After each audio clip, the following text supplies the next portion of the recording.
2024ರ ಲೋಕಸಭಾ ಚುನಾವಣೆಯ ಕೊಪ್ಪಳ ಭಾರತೀಯ ಜನತಾ ಪಕ್ಷದ ವತಿಯಿಂದ ಯಲಬುರ್ಗಾ ವಿಧಾನಸಭಾ ಕ್ಷೇತ್ರದ ತಳಕಲ್ ಹಾಗೂ ಇಟಗಿ ಮಹಾಶಕ್ತಿ ಕೇಂದ್ರದಲ್ಲಿ ಬಹಿರಂಗ ಸಭೆಯನ್ನು ಉದ್ದೇಶಿಸಿ ಮತ ಪ್ರಚಾರದ ವೇಳೆಯಲ್ಲಿ ಮಾಜಿ ಸಚಿವ ಹಾಲಪ್ಪ ಆಚಾರ್ ಮಾತನಾಡುತ್ತಾ, ವಿಶ್ವಮಟ್ಟದ ಸಭೆಗಳಲ್ಲಿ ಈ ಹಿಂದೆ ಭಾರತೀಯ ಪ್ರತಿನಿಧಿ ಅಥವಾ ಪ್ರಧಾನಮಂತ್ರಿಗಳನ್ನು ಹುಡುಕುವಂತಹ ಪರಿಸ್ಥಿತಿ ನಿರ್ಮಾಣವಾಗಿತ್ತು.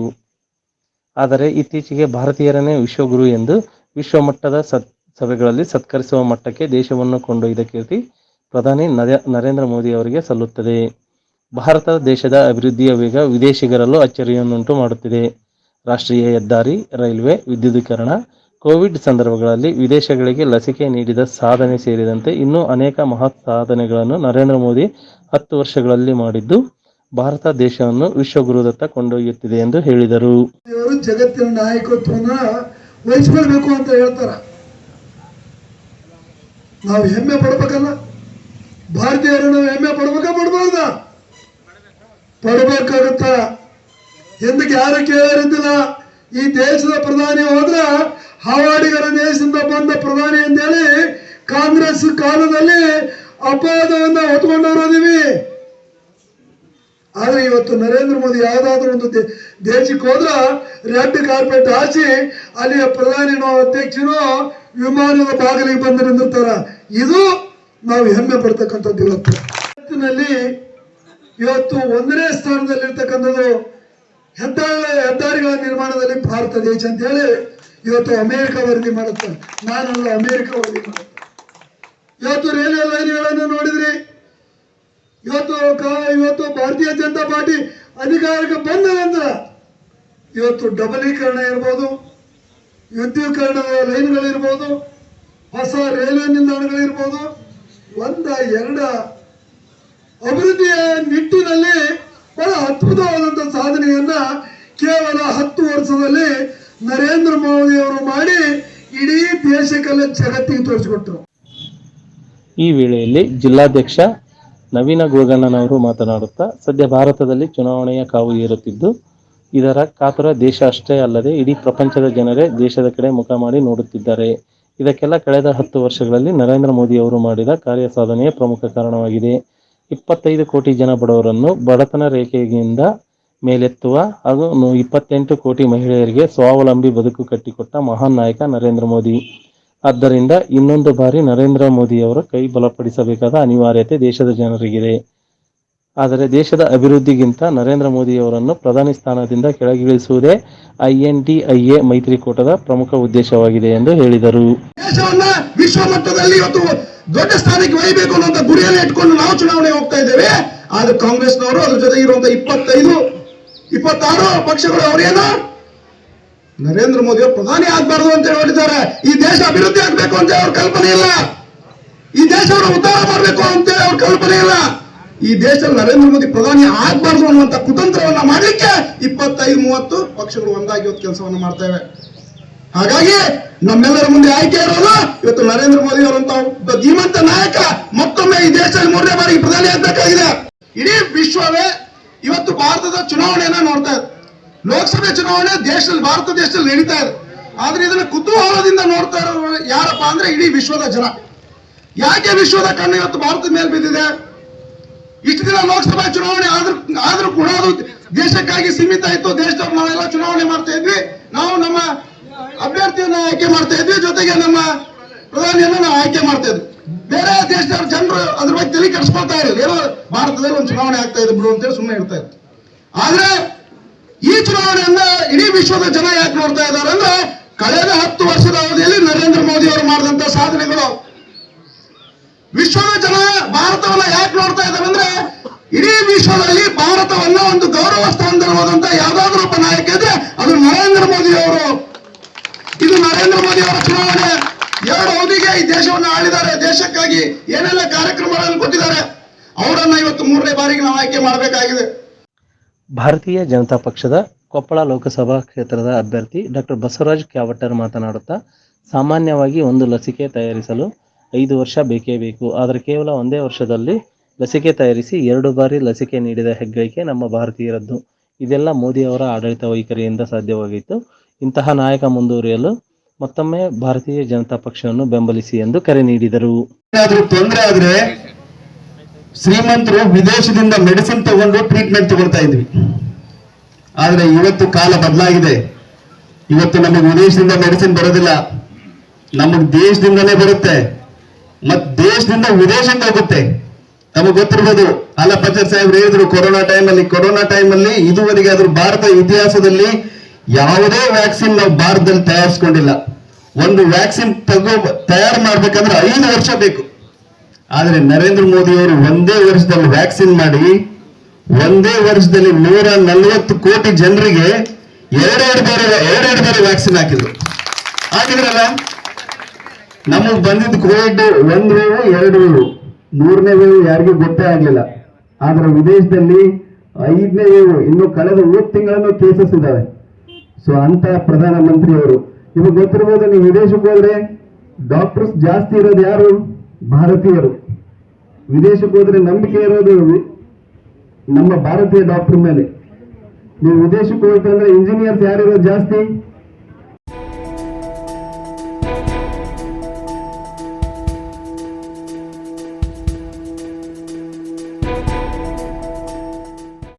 ಕೊಪ್ಪಳದ ನೀರಾವರಿ ಯೋಜನೆ ಮಾಡ್ತೀನಿ, ಕೊಟ್ಟಿದ್ದು ಪುಂಗಿ, ಏನು ಕೊಡ್ಲಿಲ್ಲ.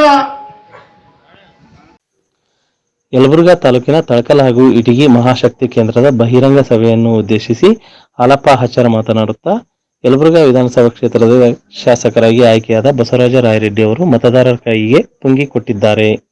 ನಾನು 5 ವರ್ಷಗಳಲ್ಲಿ ಯಲಬುರ್ಗಾ, ತರಲಕಟ್ಟೆ ಹಾಗೂ ಇನ್ನಿತರ ಕೆರೆಗಳಿಗೆ ನೀರು ತುಂಬಿಸುವ ಕಾರ್ಯ ಮಾಡಿದ್ದೇನೆ. ಅದರ ಜೊತೆಗೆ ಅನೇಕ ಅಭಿವೃದ್ಧಿ ಕಾರ್ಯಗಳು, ರಸ್ತೆ ಸುಧಾರಣೆ ಮಾಡಿರುತ್ತೇನೆ. ಆದರೆ ಸದ್ಯ ಶಾಸಕರಾಗಿರುವ ಬಸವರಾಜ ರಾಯರೆಡ್ಡಿ ಅವರು ಯಾವುದೇ ಅಭಿವೃದ್ಧಿ ಕಾರ್ಯ ಸಾಧನೆ ಮಾಡದೆ ಜನರ ಕೈಗೆ ಪುಂಗಿ ಕೊಟ್ಟಿದ್ದಾರೆ ಎಂದು ವ್ಯಂಗ್ಯವಾಡಿದರು. ಕೊಪ್ಪಳದ ನೀರಾವರಿ ಯೋಜನೆ ಮಾಡ್ತೀನಿ, ಕೊಟ್ಟಿದ್ದು ಪುಂಗಿ, ಏನು ಕೊಡ್ಲಿಲ್ಲ. ಮಾನ್ಯ ಜಗದೀಶ್ ಶೆಟ್ಟರ್ ಮುಖ್ಯಮಂತ್ರಿಯಿಂದ ಕರ್ಕೊಂಡ್ಬಂದು ಕೊಪ್ಪಳದ ನೀರಾವರಿ ಯೋಜನೆ ಪೂಜೆ ಮಾಡಿ 1000 ಕೋಟಿ ಕೊಟ್ಟಿದ್ದೆ, ಪ್ರಾರಂಭ ಮಾಡಿದ್ವಿ. 5 ವರ್ಷ ಸುಳ್ಳು ಹೇಳಿ ಅಧಿಕಾರ ಬಂದಂತ ಕಾಂಗ್ರೆಸ್ ಸಿದ್ದರಾಮಯ್ಯ ಸರ್ಕಾರ 1 ರೂಪಾಯಿ ಕೊಡ್ಲಿಲ್ಲ. ಹೊಳ್ಳಿ ಮತ್ತೆ ಸಮ್ಮಿಶ್ರ ಸರ್ಕಾರ ಬಂದಾಗ ಕುಮಾರಸ್ವಾಮಿ ಅವರಿಗೆ ಹೇಳಿದ್ರೆ ಇದನ್ನು ಮಾಡಿ ಕೊಡಬೇಕು ಅಂತ ಹೇಳಿದಾಗ 1,750 ಕೋಟಿಯನ್ನು ಕೊಟ್ಟು ಕೇವಲ 3 ವರ್ಷದಲ್ಲಿ ಇವತ್ತು ಯಲಬುರ್ಗಿ ನೀರು ಹಾಕಿನಿ, ಇವತ್ತು ತರಲಕಟ್ಟಿ ನೀರು ಹಾಕಿನಿ.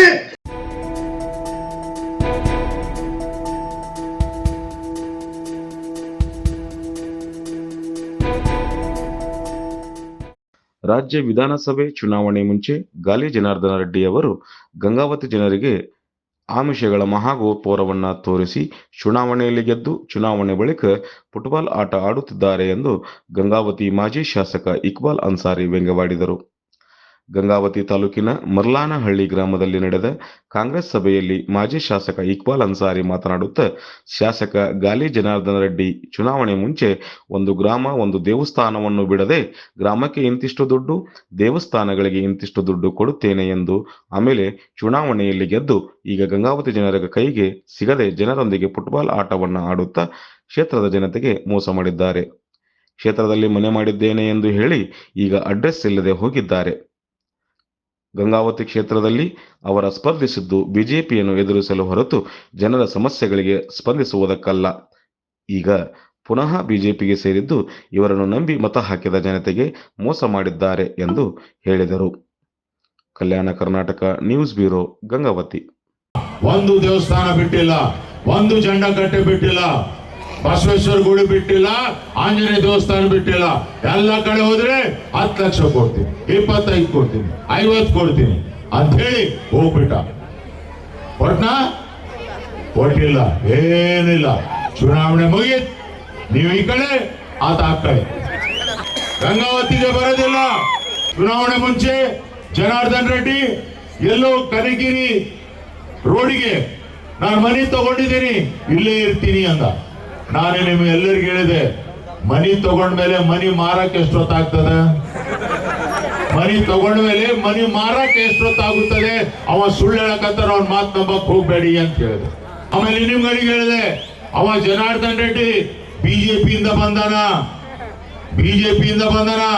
ಅವರಿಗೆ ಹೆದರ್ಸಾಕ ಬಂದನ. ಯಾರಿಗೆ? ಬಿಜೆಪಿ ಅವರಿಗೆ. ಮತ್ತೆ ಒಳ್ಳಿ ಅಲ್ಲೇ ಹೋಗ್ತಾನ. ನನ್ನ ಮಾತು ಕೇಳಿಲ್ಲ. ವಾಪಸ್ ಬಳ್ಳಿ ಹೋಗ್ಬಿಟ್ಟ, ಬಿಜೆಪಿಗೆ ಹೋಗ್ಬಿಟ್ಟ. ಯಾರು ಜನಾರ್ದನ್ ರೆಡ್ಡಿ ಹೋಗ್ಬಿಟ್ಟ ಬಿಜೆಪಿಗೆ. ನೀವು ಮತ ಹಾಕಿದವ್ರಿಗೆ ಕೇಳಿದ್ನೇನು ಬಿಜೆಪಿಗೆ ಹೋಗ್ತೀನಪ್ಪ ಅಂತ ಹೇಳಿ? ಬರೀ ಇಲ್ಲಿ ಬರೋ ಕಾಲಕ್ಕೆ ಚೆಂಡು ತಗೊಂಡು ಬರ್ತಿದ್ದ, ರಾತ್ರಿಗೆ ಚೆಂಡು ಆಡ್ತಿದ್ದ. ಇಲ್ಲಿ ಏನು ವಾಲಿಬಾಲ್ ಫುಟ್ಬಾಲ್ ಆಡಿದಂಗೆ. ಪಾಪ ನಮ್ಮ ಭಾಗದ ಮುಗ್ಧ ಜನಗಳಿಗೆ ಏನಪ್ಪಾ ಅಂದ್ರೆ ಮೋಸ ಮಾಡಿ ಮತ ತಗೊಂಡು ಹೋದ.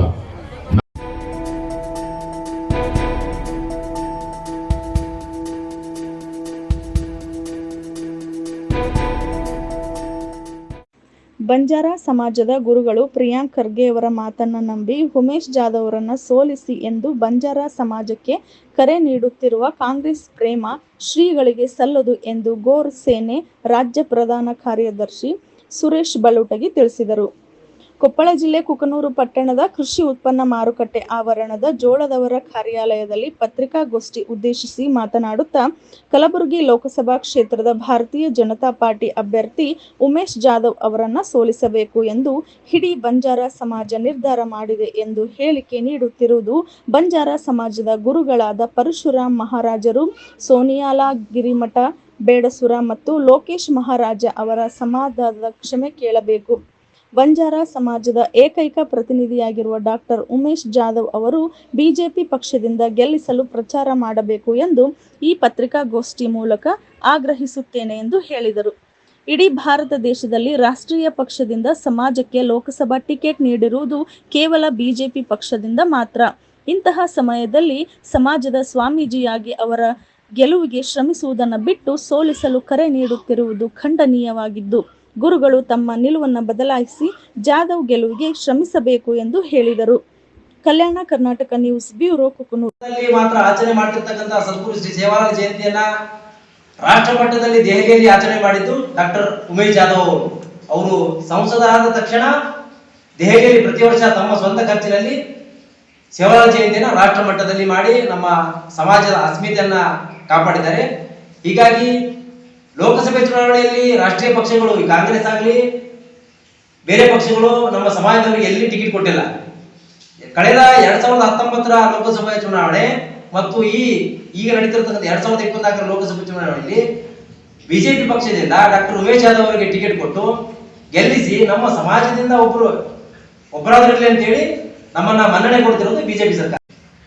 ನಮ್ಮ ಬಂಜಾರ ಸಮಾಜದ ಜ್ವಲಂತ ಸಮಸ್ಯೆಗಳು ಎದುರಾದಾಗ ಒಂದು ಪ್ರಶ್ನೆಯನ್ನು ಕೇಳಿದಂತ ಸ್ವಾಮೀಜಿಗಳು ಇವತ್ತು ಚುನಾವಣೆ ಸಂದರ್ಭದಲ್ಲಿ ಕಾಂಗ್ರೆಸ್ ಪಕ್ಷವನ್ನು ಬೆಂಬಲಿಸಿ ಅಂತೇಳಿ ತಮ್ಮ ಹೇಳಿಕೆಯನ್ನ ಇಡೀ ಸಮಾಜದ ಹೇಳಿಕೆ ತರ ಬಿಂಬಿಸ್ತಿರೋದು ಇದು ಸರಿಯಲ್ಲ.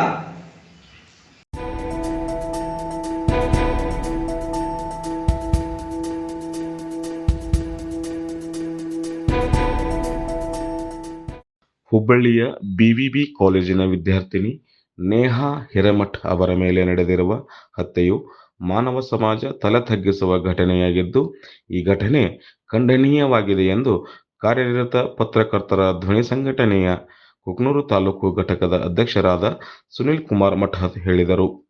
ಕುಕನೂರು ಪಟ್ಟಣದಲ್ಲಿ ಪತ್ರಿಕಾಗೋಷ್ಠಿಯಲ್ಲಿ ಮಾತನಾಡಿದ ಅವರು, ಹೆಣ್ಣು ಮಕ್ಕಳ ಮೇಲೆ ನಡೆಯುತ್ತಿರುವ ನಿರಂತರ ಕಿರುಕುಳ ಹತ್ಯೆ ಪ್ರಕರಣಗಳಿಂದ ರಾಜ್ಯವು ಕಂಗೆಟ್ಟಿದ್ದು, ಗುರುವಾರ ಹುಬ್ಬಳ್ಳಿಯ ಬಿವಿಸಿ ಕಾಲೇಜ್ ಆವರಣದಲ್ಲಿ ಇಂಜಿನಿಯರಿಂಗ್ ವಿಭಾಗದ ವಿದ್ಯಾರ್ಥಿನಿಯ ಮೇಲೆ ಫಯಾಜ್ ಎಂಬ ಮತಾಂಧನು 9 ಬಾರಿ ಚಾಕುವಿನಿಂದ ಇರಿದು ಕೊಲೆ ಮಾಡಿದ್ದು, ಹೆಣ್ಣು ಮಕ್ಕಳ ಸಾಮಾಜಿಕ ಮತ್ತು ಸ್ವಾತಂತ್ರ್ಯಕ್ಕೆ ಧಕ್ಕೆ ಉಂಟು ಮಾಡುವ ಘಟನೆಯಾಗಿದೆ. ನಮ್ಮ ಸಮಾಜದಲ್ಲಿ ಹೆಣ್ಣು ಮಕ್ಕಳು ಓದುವುದು ಅಪರೂಪ. ಅಂತಹದರಲ್ಲಿ ಇಂತಹ ಘಟನೆಗಳು ನಡೆದರೆ ಪಾಲಕರಲ್ಲಿ ಹೆಣ್ಣು ಮಕ್ಕಳನ್ನು ಓದಿಸುವುದಿರಲಿ, ಹೊರಗಡೆ ಕಳಿಸಲು ಸಹ ಯೋಚನೆ ಮಾಡುವ ಸನ್ನಿವೇಶಗಳು ರೂಪುಗೊಳ್ಳುತ್ತಿವೆ. ಈ ಹತ್ಯೆಯು ಖಂಡನೀಯವಾಗಿದ್ದು, ಕೇಂದ್ರ ಮತ್ತು ರಾಜ್ಯ ಸರ್ಕಾರಗಳು ಆರೋಪಿಯ ಮೇಲೆ ಸರಿಯಾದ ಕ್ರಮವನ್ನು ಜರುಗಿಸಿ ಇಂತಹ ಘಟನೆಗಳು ಮರುಕಳಿಸದಂತೆ ನೋಡಿಕೊಳ್ಳಬೇಕಿದೆ. ಸಹೋದರಿ ನೇಹಾ ಹಿರೇಮಠ್ ಅವರ ಆತ್ಮಕ್ಕೆ ಶಾಂತಿ ಸಿಗಲಿ ಮತ್ತು ಅವರ ಕುಟುಂಬ ವರ್ಗಕ್ಕೆ ಅವರ ಅಗಲುವಿಕೆಯ ದುಃಖ ಭರಿಸುವ ಶಕ್ತಿ ನೀಡಲೆಂದು ದೇವರಲ್ಲಿ ಬೇಡಿಕೊಳ್ಳುತ್ತೇನೆ ಎಂದು ಹೇಳಿದರು. Kalyana Karnataka news bureau, Kukanur. ನಮಸ್ಕಾರ. 2 ದಿನಗಳ ಹಿಂದೆ ಹುಬ್ಬಳ್ಳಿ ನಗರದಲ್ಲಿ ನಡೆದಂಥ ನೇಹಾ ಹಿರೇಮಠ ಎಂಬ ವಿದ್ಯಾರ್ಥಿನಿಯ ಹತ್ಯೆ ಪ್ರಕರಣ ಇಡೀ ರಾಜ್ಯ ಹಾಗೂ ದೇಶವೇ ತಲೆ ತಗ್ಗಿಸುವಂತಹ ಒಂದು ಪ್ರಕರಣವಾಗಿದ್ದು, ಇದನ್ನು ಕುಕ್ನೂರು ತಾಲೂಕಾ ಘಟಕ ಕರ್ನಾಟಕ ಕಾರ್ಯನಿರತ ಪತ್ರಕರ್ತರ ಧ್ವನಿ ಸಂಘಟನೆಯ ವತಿಯಿಂದ ತೀವ್ರವಾಗಿ ಖಂಡಿಸುತ್ತೇವೆ. ಮೃತ ಹೊಂದಿದಂಥ ನೇಹಾ ಹಿರೇಮಠ ಅವರಿಗೆ ಶಾಂತಿ ಸಿಗಲಿ, ಅವರ ಆತ್ಮಕ್ಕೆ ಶಾಂತಿ ಸಿಗಲಿ ಹಾಗೂ ಅವರ ಕುಟುಂಬಕ್ಕೆ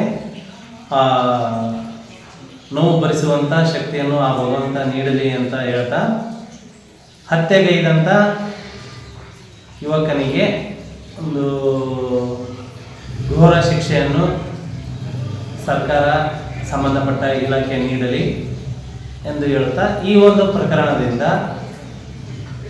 ಸಮಾಜವೇ ತಲೆ ತಗ್ಗಿಸುವಂಥ ಪರಿಸ್ಥಿತಿ ಉಂಟಾಗಿದ್ದು, ಯುವತಿಯರನ್ನು ಕಾಲೇಜುಗಳಿಗೆ ಕಳಿಸಲು ಪೋಷಕರು ಪಾಲಕರು ಹಿಂದೇಟು ಹಾಕುವಂಥ ಪರಿಸ್ಥಿತಿ ನಿರ್ಮಾಣವಾಗಿದ್ದು, ಒಂದು ಮುನ್ನೆಲೆಗೆ ಬರುವಂಥ ಅವಕಾಶಕ್ಕೆ ಧಕ್ಕೆ ಬೀಳುವ ಎಲ್ಲ ಒಂದು ಸಾಧ್ಯತೆಗಳಿದ್ದು, ಇಂತಹ ಪ್ರಕರಣಗಳು ಯಾವುದೇ ಕಾರಣಕ್ಕೂ ಮರುಕಳಿಸದಂತೆ ನೋಡಿಕೊಳ್ಳುವುದು ರಾಜ್ಯ ಹಾಗೂ ಕೇಂದ್ರ ಸರ್ಕಾರದ ಕರ್ತವ್ಯವಾಗಿದ್ದು, ಇಂತಹ ಕೃತ್ಯ ಎಸಗಿರುವ ಆರೋಪಿಗೆ ಕ್ರೂರವಾದಂಥ ಕಠಿಣವಾದಂಥ ಶಿಕ್ಷೆಯನ್ನು ನೀಡಿ, ಯಾವ ರೀತಿ ನೀಡಬೇಕಂತಂದರೆ, ಯಾರಾದರೂ ಇಂತಹ ಕೃತ್ಯಕ್ಕೆ ಮುಂದಾದ್ರಂದ್ರೆ ಅವರಿಗೆ ಈ ಪ್ರಕರಣ ಒಂದು ನೆನಪಾಗಬೇಕು, ಹಿಂಗಾಗಿತ್ತು ಅಂತೇಳಿ ಆ ರೀತಿ ಒಂದು ಪ್ರಕರಣ ನೀಡುವುದರೊಂದಿಗೆ ಮಹಿಳೆಯರಿಗೆ ಸೂಕ್ತ ರಕ್ಷಣೆ ನೀಡೋ ಒಂದು ಕಾರ್ಯ ಸರ್ಕಾರದಿಂದ ಹಾಗೂ ಸೂಕ್ತ ಸಂಬಂಧಪಟ್ಟ ಇಲಾಖೆಗಳಿಂದ ಆಗಬೇಕಾಗಿದೆ.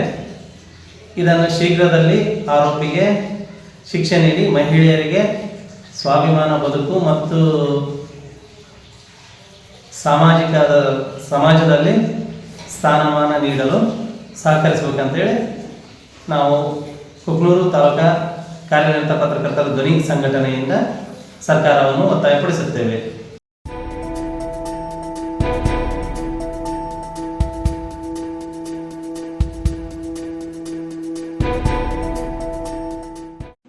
ಹುಬ್ಬಳ್ಳಿಯ ಕಾಲೇಜು1ರ ಕ್ಯಾಂಪಸ್ನಲ್ಲಿ ನೇಹಾ ಹಿರೇಮಠ್ ಎಂಬ ವಿದ್ಯಾರ್ಥಿಯನ್ನ ಫಯಾಜ್ ಎಂಬ ಕ್ರೂರಿ ಚಾಕುವಿನಿಂದ ಹಿರಿದು ಕೊಲೆ ಮಾಡಿದ್ದು, ವಿದ್ಯಾರ್ಥಿನಿ ಹಿರೇಮಠ್ ಸಾವಿಗೆ ಸರ್ಕಾರ ಅನ್ಯಾಯವನ್ನು ಒದಗಿಸಬೇಕು ಎಂದು ಜಂಗಮ ಸಮಾಜದ ಕುಕನೂರು ತಾಲೂಕಾ ಘಟಕದ ಉಪಾಧ್ಯಕ್ಷ ಸಿದ್ದಲಿಂಗಯ್ಯ ಬಂಡಿ ಆಗ್ರಹಿಸಿದರು. ಪಟ್ಟಣದಲ್ಲಿ ಪತ್ರಿಕಾಗೋಷ್ಠಿ ಉದ್ದೇಶಿಸಿ ಜಂಗಮ ಸಮಾಜದ ತಾಲೂಕಾ ಘಟಕದ ಉಪಾಧ್ಯಕ್ಷ ಸಿದ್ದಲಿಂಗ ಬಂಡಿ ಮಾತನಾಡುತ್ತಾ, ಹುಬ್ಬಳ್ಳಿಯಲ್ಲಿ ನಗರದ ಕಾಲೇಜು ಕ್ಯಾಂಪಸ್ನಲ್ಲಿ ಹಾಡಗಲೆ ಫಯಾಜ್ ಎಂಬ ನೇಹಾ ಹಿರೇಮಠ್ ಎಂಬ ವಿದ್ಯಾರ್ಥಿಯನ್ನ 9 ಬಾರಿ ಚಾಕುವಿನಿಂದ ಹಿಡಿದು ಕೊಲೆ ಮಾಡಿರುವುದು ಸಮಾಜದಲ್ಲಿ ಸ್ತ್ರೀಯರ ರಕ್ಷಣೆ ಇಲ್ಲದಂತಾದ ಭಾವನೆ ಎಲ್ಲರಲ್ಲಿ ಮೂಡುತ್ತದೆ. ಇಂತಹ ಸಂದರ್ಭದಲ್ಲಿ ನೆನೆದು ಪೋಷಕರು ತಮ್ಮ ಹೆಣ್ಣು ಮಕ್ಕಳ ಶಾಲಾ ಕಾಲೇಜುಗಳಿಗೆ ಕಳಿಸುವ ವಿಚಾರ ಮಾಡುವಂತೆ ಪರಿಸ್ಥಿತಿ ಎದುರಾಗಿದ್ದು, ಹತ್ಯೆಗೈದ ಫಯಾಜ್ನನ್ನು ಕಠಿಣ ಶಿಕ್ಷೆ ಒಳಪಡಿಸಿ ಮಾದರಿಯಾಗುವಂತೆ ಸಂಬಂಧಪಟ್ಟ ಇಲಾಖೆಗೆ ಕ್ರಮ ಕೈಗೊಳ್ಳಬೇಕು ಎಂದು ಆಗ್ರಹಿಸಿದರು. Kalyana Karnataka news bureau, Kukanur. ಜಂಗಮ ಸಮಾಜದ ನೇಹಾ ಹಿರೇಮಠ್ ಎಂಬ ಯುವತಿಯನ್ನ ಬರ್ಬರವಾಗಿ ಹತ್ಯೆ ಮಾಡಿದ ಫಯಾಜ್ ಎಂಬ ಒಬ್ಬ ಮತಾಂಧ ಈ ಕೃತ್ಯ ಎಸಗಿದ್ದಕ್ಕೆ ಎಲ್ಲರಿಗೂ ನೋವಾಗಿದ್ದು, ಈ ಒಂದು ಕುಕ್ನೂರು ತಾಲೂಕು ಮಟ್ಟದ ಒಂದು ಜಂಗಮರ ಹಾಗೂ ವೀರಶೈವ ಲಿಂಗಾಯತ್ ಮಹಾಸಭಾ ವತಿಯಿಂದ ಈ ಒಂದು ಮನವಿ ಸಲ್ಲಿಸಲಿಕ್ಕೆ ಮಂಗಳವಾರ ಇಡೀ ತಾಲೂಕಿನಾದ್ಯಂತ ವೀರಶೈವ ಲಿಂಗಾಯತ್ ಹಾಗೂ ಹಿಂದೂ ಮುಖಂಡರುಗಳ ಸಮೇತ ತಹಸೀಲ್ದಾರ್ ಪರವಾಗಿ ತಹಸೀಲ್ದಾರ್ ಕಡೆಯಿಂದ ರಾಜ್ಯಪಾಲರಿಗೆ ಮನವಿ ಸಲ್ಲಿಸಲು ಈ ಒಂದು ಸಭೆಯನ್ನು ಕುಕ್ನೂರು ತಾಲೂಕಿನಲ್ಲಿ ಕರೆದಿದ್ದು, ಈ ಒಂದು ಕೃತ್ಯಕ್ಕೆ ರಾಜಕಾರಣ, ರಾಜಕೀಯ ಅಸ್ಥಿರತೆ ಹಾಗೂ ಸರ್ಕಾರದ ವೈಫಲ್ಯ, ದುರಾಡಳಿತ ಅಂತಂದು ಹೇಳ್ಬೋದು. ಯಾಕಂದ್ರೆ ಇವತ್ತು ಹೆಣ್ಣು ಮಕ್ಕಳನ್ನ ಶಾಲೆಗೆ ಕಳಿಸ್ತೀವಿ ಅಂತಂದು ನಾವೆಲ್ಲ ಶಾಲೆಗೆ ಕಳಿಸ್ತೀವಿ, ಬಟ್ ಇನ್ನು ಲವ್ ಜಿಹಾದ್ ಅನ್ನೋ ಒಂದು ಅಸ್ತ್ರ ಬೆಳೆಸಿಕೊಂಡು ಇವತ್ತು ಅಮಾಯಕ ಹಿಂದೂ ಹುಡುಗಿಯರನ್ನ ಹತ್ಯೆ ಮಾಡುತ್ತಿರುವ ಮತಾಂಧರಿಗೆ ಇದು ಒಂದು ಪಾಠವಾಗಬೇಕನ್ನೋ ಸಲುವಾಗಿ ಈ ಒಂದು ಸಭೆ ಕರೆಯಲಾಗಿದೆ. ನೇಹಾ ಹಿರೇಮಠ ಅವರಿಗೆ ಆತ್ಮಕ್ಕೆ ಚಿರಶಾಂತಿಯನ್ನ ಕೋರುತ್ತಾ ಅವರ ಕುಟುಂಬಕ್ಕೆ ದುಃಖವನ್ನು ಭರಿಸುವ ಶಕ್ತಿ ಆ ದೇವರು ಕರುಣಿಸಲಿ ಅಂತ ಈ ಒಂದು ವೇದಿಕೆ ಮೂಲಕ ತಿಳಿಸ್ತೀವಿ.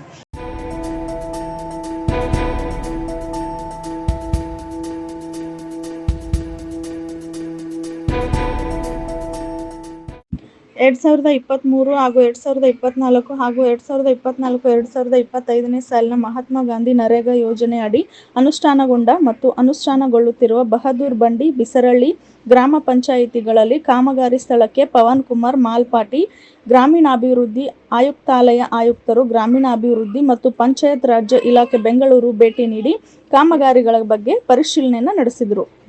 ನರೇಗಾ ಯೋಜನೆ ಅಡಿ ರಸ್ತೆಯ ಬದಿ ನಾಲಾ ಹೂಳೆತ್ತುವ ಕಾಮಗಾರಿ ಸ್ಥಳಕ್ಕೆ ಭೇಟಿ ನೀಡಿ ಕೂಲಿ ಕೆಲಸ ಕಾರ್ಯನಿರ್ವಹಿಸುವ ಕುರಿತು ಪರಿಶೀಲನೆಯನ್ನು ನಡೆಸಿದರು. ಜೊತೆಗೆ ನರೇಗಾ ಯೋಜನೆಯ ಬಗ್ಗೆ ಚರ್ಚೆಯನ್ನು ನಡೆಸಿದರು. ನಂತರ ಜಾಬ್ ಕಾರ್ಡ್ಗಳಲ್ಲಿ ಕೂಲಿ ಕೆಲಸ ನಿರ್ವಹಿಸಿದ ಬಗ್ಗೆ ಸಂಪೂರ್ಣ ಮಾಹಿತಿಯನ್ನು ಅಪ್ಡೇಟ್ ಮಾಡತಕ್ಕದ್ದು. ಇದರಿಂದ ಕೂಲಿಕಾರರಿಗೆ ವರ್ಷದಲ್ಲಿ ಎಷ್ಟು ದಿನಗಳ ಕೂಲಿ ಕೆಲಸ ನಿರ್ವಹಿಸುತ್ತಿದ್ದೇವೆ ಹಾಗೂ ಎಷ್ಟು ಕೂಲಿ ಹಣ ಪಾವತಿಯಾಗಿದೆ ಎಂಬುದರ ಸಂಪೂರ್ಣ ಮಾಹಿತಿ ತಿಳಿಯುತ್ತದೆ. ನಿಮ್ಮ ಕೂಲಿ ಕರೆದು ಅಳತೆ ಕುರಿತು ಸರಿಯಾದ ಮಾಹಿತಿಯನ್ನು ನೀಡಿ ಸರಿಯಾದ ಕಾಮಗಾರಿಗಳನ್ನು ನಡೆಸತಕ್ಕದ್ದು ಎಂದು ಸೂಚನೆಯನ್ನು ನೀಡಿದರು. Kalyana Karnataka news bureau, Koppal.